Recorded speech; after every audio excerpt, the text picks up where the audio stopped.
హైదరాబాద్ ప్రజలకు రేవంత్ రెడ్డి ప్రభుత్వం కొత్త సంవత్సర కానుకను ప్రకటించింది.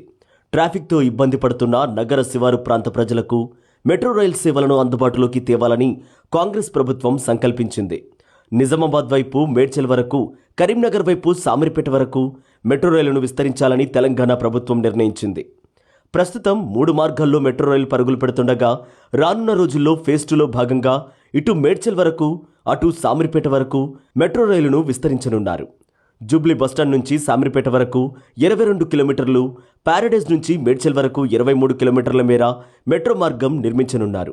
దీనికి సంబంధించిన డిపిఆర్ తయారు చేయాలని మెట్రో అధికారులను సీఎం రేవంత్ రెడ్డి ఆదేశించారు.